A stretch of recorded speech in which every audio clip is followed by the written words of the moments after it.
Баршаңызға сәлем достар, сіздермен әдеттегідей Майра. Бүгін сіздермен осындай керемет, өте нәзік, дәмді биточки дайындайтын боламыз. Менің каналыма қош келдіңіздер. Осы видеоның соңына дейін көріп, лүпіл басып, пікір қалдыруды ұмытпаңыздар. Бізге керек заттардың бәрін осы видеоның астына жазып қоямын.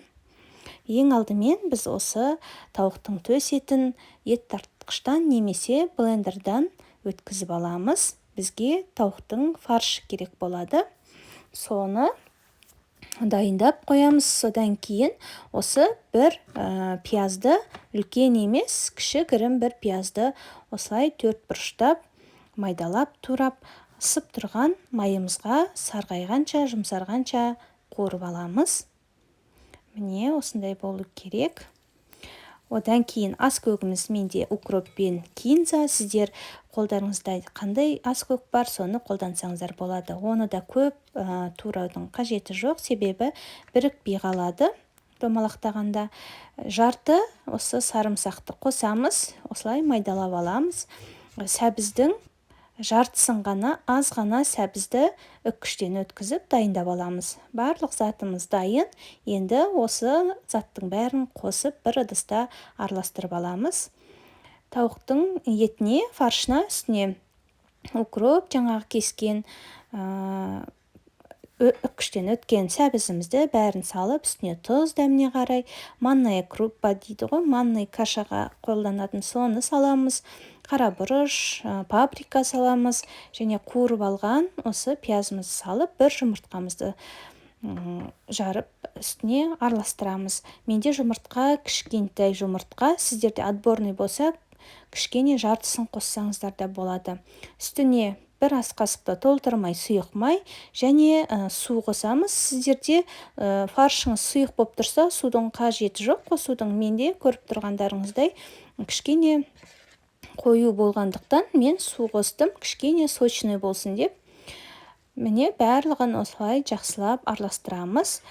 Егерде сәбіз, ас көктер көп болып кетпесін, себебі қазір форма келтіреміз, сол кезде домалақтағанда бірікпей қалады. Міне сырымызды да үккіштен өткізіп дайындап аламыз. Ол қазір біз биточкиларымыздың үстіне қойып шығатын боламыз. Үккіштің ең майда көзінен өткізіп аламыз. Енді биточкиімізді домалақтаймыз. Қолымызды міндетті түрде майлап отырып домалақтаймыз. Міне жақсылап майладық қолымызды, алақанымызды. Енді биточкиларымызды 30 граммнан алып домалақтаймыз.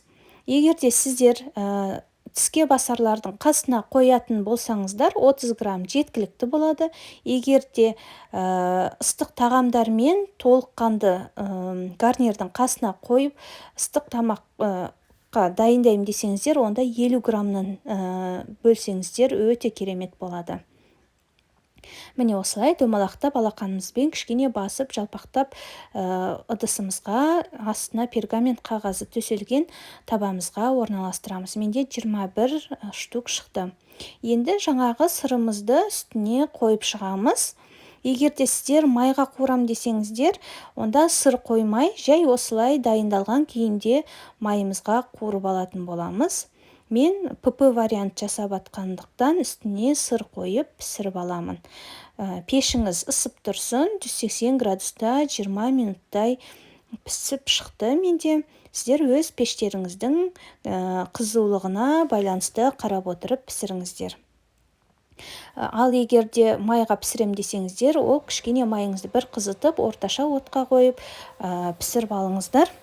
Міне осындай болып пісті, өте дәмді, иісі де мүңкіп тұр, өте нәзік биточки. Егерде міне қазір көрсетем, сіздер осылай, міне ішкі дүниесі өте нәзік, бәрі піскен. Закускалардың қасына қойсаңыздар болады. Қонақ күткенде мен бүгін толыққанды ыстық асқа, ауыз ашарға өзімізге осындай ПП вариант жасап ұсындым отбасыма. Сіздер де жасап көріңіздер, өкінбейсіздер.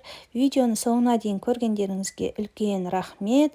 Келесі видеода кездескенше сау болыңыздар.